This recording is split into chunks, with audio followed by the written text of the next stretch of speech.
Hello civil engineers, आपका फिर से स्वागत है हमारा इस न्यू वीडियो में। तो आज का इस वीडियो में हम बहुत सारा बात करने वाले हैं। जो बेसिक पॉइंट होता है, जब आप कॉलेज से पास आउट होते हैं, अगर आप साइड में आते हैं फर्स्ट टाइम काम करने के लिए, तो आपको बहुत सारा परेशानी होता रहता है। तो क्या क्या परेशानी होता है, तो आज का इस वीडियो में हम हर एक पॉइंट पे बात करेंगे कि आखिर फ्रेशर इंजीनियर को साइड में कौन सा प्रॉब्लम होता है।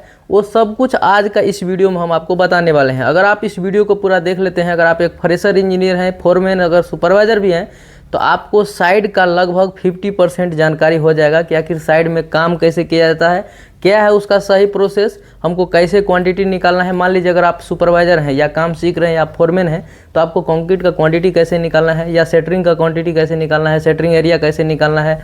तो ये सब आपको बेसिक जानकारी होना चाहिए। अगर नहीं है तो आज का इस वीडियो को आप पूरा लास्ट तक देख लेते हैं, तो आपका सारा कन्फ्यूजन दूर हो जाएगा। अगर आप हमारे चैनल पर फर्स्ट टाइम देख रहे हैं तो चैनल को लाइक कीजिएगा, कमेंट कीजिएगा और सब्सक्राइब भी कर लीजिएगा, ताकि इस तरह का इंफॉर्मेटिव वीडियो आपको हमेशा देखने को मिलता रहेगा। तो आइए वीडियो स्टार्ट करते हैं कि आखिर how to calculate formwork quantity. यानी कि आप मान लीजिए सेटरिंग का या फॉर्मवर्क, उसको दोनों बोला जाता है। आप साइड में जाएंगे तो फॉर्मवर्क भी बोला जाएगा और सेटरिंग भी बोला जाता है। तो आपको ये दिमाग में रखना है, अगर आप एक फ्रेशर इंजीनियर हैं तो फॉर्मवर्क किसको बोला जाता है और सेटरिंग किसको बोला जाता है। तो देखिए इसका कैलकुलेशन कैसे होता है। मान लीजिए कोई यहाँ पे स्लैब है, मान लीजिए कोई स्लैब है, इसका लेंथ दे दिया है 5 मीटर और ये विड्थ दे दिया है 3 मीटर का। ये मान लीजिए कोई एक स्लैब है, तो इसका लेंथ 5 मीटर है और ये विड्थ दे दिया है 3 मीटर। तो आपको बोलेगा कि ठीक है, इसका कितना एरिया हुआ, कितना स्क्वायर मीटर हमको फॉर्मवर्क लगेगा। मान लीजिए अगर आप फोरमैन है तो आपको पूछ देगा प्रोजेक्ट मैनेजर कि इसमें कितना फॉर्मवर्क लगेगा, यानी कि हमको कितना प्लाई खरीदना पड़ेगा। तो आप कैसे निकालेंगे, तो यहाँ पे देखिए प्लाई का अगर कोई साइज होता है तो 2.4 होता है और 2.4 बाय 1.2 का इस तरह का प्लाई आता है। और उसका थिकनेस का बात करेंगे तो 12 mm का आता है, 10 mm का आता है, इसके साथ 15 mm का आता है, 20 mm का आता है। तो अलग अलग थिकनेस का ये प्लाईवुड मिलता है। तो उस पर आपको ध्यान नहीं देना है, आपको समझना है अभी कि आखिर इस स्लैब का मान लीजिए हमको एरिया निकालना होगा, तो हम कैसे निकालेंगे। तो ये लेंथ है और ये विड्थ है, तो यहाँ पे हम लिख देंगे लेंथ हमारा 5 मीटर है और ये हमारा विड्थ है कितना, 3 मीटर है। तो अब इसको जब हम कैलकुलेट करेंगे तो हमारा होता क्या है, एरिया निकालने के लिए लेंथ इंटू विड्थ करना होता है। तो हम 5 को मान लीजिए अगर 3 से गुना कर देते हैं तो हमारा कितना होगा, 15 मीटर स्क्वायर होगा। यानी कि इस स्लैब का एरिया हमको निकल के आ जाएगा 15 स्क्वायर मीटर। अगर मान लीजिए यहाँ पे डाटा हम चेंज कर देते हैं, इसको आप चेंज कर दीजिए। देखिए ये मान लीजिए अगर आप 10 मीटर का लंबा स्लैब है और आपका ये 5 मीटर का है, ये 10 मीटर और ये 5 मीटर है।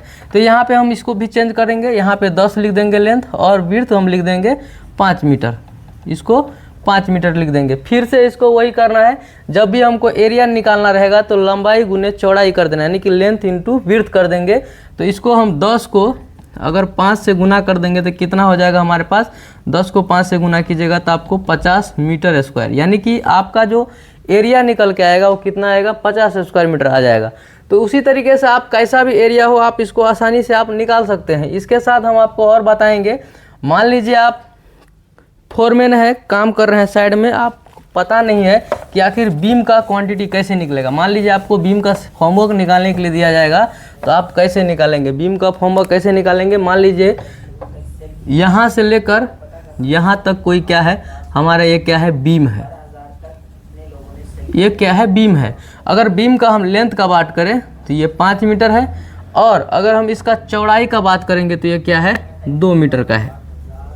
मान लीजिए, मानने के लिए कुछ भी मान सकते हैं, ये बीम है, मान लीजिए इसका लेंथ का बात करें तो 5 मीटर और इसका चौड़ाई क्या है, 2 मीटर का है। बीम का अगर हम साइज का बात करें, साइज का बात करेंगे तो ये हमारा साइज है आपको 1 metre by 1 metre by 1 metre का हमारा क्या है, ये बीम है। बीम का साइज अगर बात करेंगे तो 1 मीटर बाय 1 मीटर का है। तो आपको देखिए करना क्या है, देखिए मान लीजिए स्लैब का अगर थिकनेस हम बात करें, स्लैब थिकनेस का बात करेंगे तो स्लैब का थिकनेस आपका कितना है, 200, क्या है, थिकनेस 200 है। आपका बीम का साइज दिया है 1 मीटर बाय 1 मीटर, इसका लंबाई दिया है 5 मीटर और विड्थ दे दिया है कितना 2 मीटर का। अब इसका मान लीजिए बीम का सेंटरिंग का एरिया निकालने के लिए आपको बोला जाएगा, तो आप कैसे निकालेंगे, तो यहाँ देखिए हम लेंथ में लिख देते हैं यहाँ पे 5 मीटर और विड्थ में लिख देते हैं 2 मीटर। ऐसे आपको डाटा लिख लेना है। इसके बाद देखिए स्लैब थिकनेस कितना है 200 mm, तो मान लीजिए ये 200 mm में है तो ये क्या होगा 0.2 मीटर हो जाएगा। अब इसमें देखिए इसका हाइट का बात करें, देखिए इसमें हाइट होता है बीम में, हाइट दिया हुआ है 1 मीटर और विड्थ भी दिया हुआ है आपको कितना 1 मीटर। तो जब ये विड्थ दिया हुआ है और हाइट दिया है, तो जब भी आपका बीम का फॉर्मवर्क होता है उसमें क्या होता है स्लैब का थिकनेस माइनस हो जाता है। तो माइनस होता है तो कैसे करना है, देखिए ये आपका 1 मीटर था, 1 मीटर में से 200 चला गया तो आपके पास कितना बच जाएगा 800, यानी कि 0.8, यहाँ पे अगर लिखेंगे इसको मीटर में तो 0.8 मीटर हो जाएगा। हमारा क्या बचेगा हाइट 0.8 मीटर बचेगा।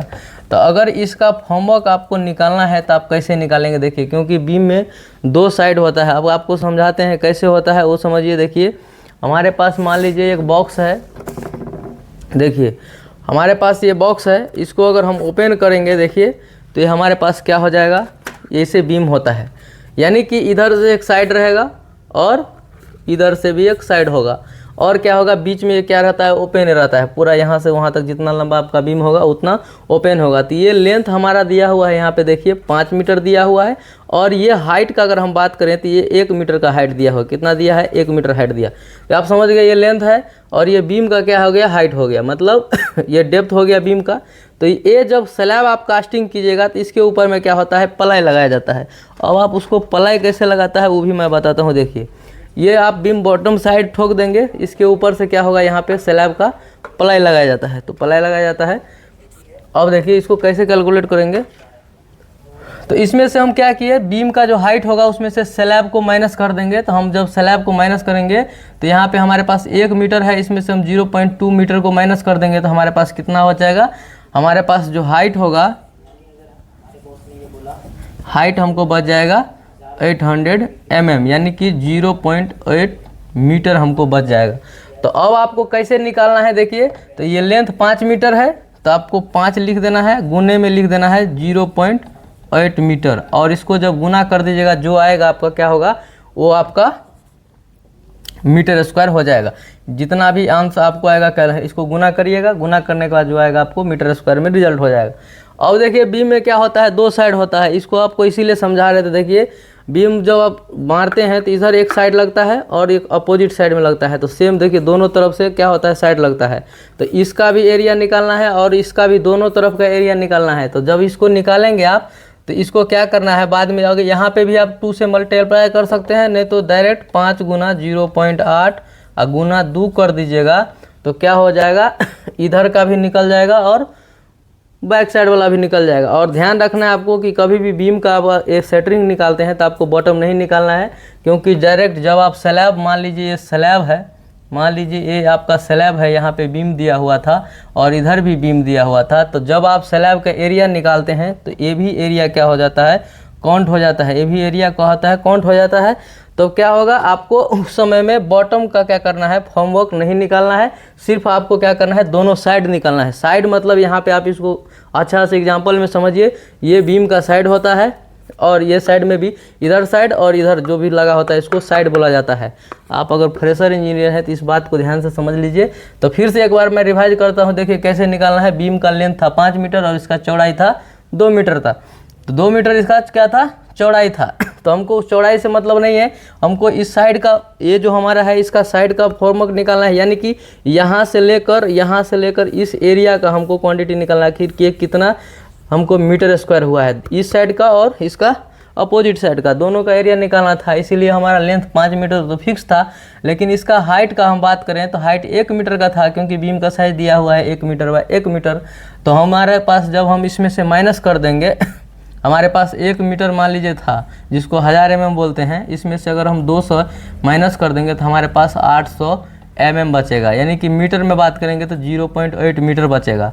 अब हमारे पास 0.8 मीटर हो गया, हमारे पास हाइट बच गया तो हमारे पास लेंथ था 5 मीटर 0.8 मीटर और गुना कर दिए 2 से, यानी कि दोनों साइड का हमको साइड का एरिया निकालना था। तो क्या हो गया हमारा, ये एरिया निकल गया। तो अब इसको जब गुना कर दीजिएगा तो फाइनली आपको रिजल्ट जो आएगा वो आपको क्या होगा, उस बीम का फॉर्मवर्क एरिया यानी कि सेंटरिंग एरिया हो जाएगा। दोस्तों मैं उम्मीद करता हूँ कि आपको समझ में आया होगा कि आखिर फॉर्मवर्क क्वांटिटी कैसे निकालते हैं, बीम का आखिर फॉर्मवर्क क्वांटिटी कैसे निकालते हैं, यानी कि सेंटरिंग मीटर स्क्वायर में हम कैसे निकालते हैं। अगर वीडियो आपको अच्छा लगा होगा तो चैनल को लाइक कमेंट सब्सक्राइब कीजिएगा।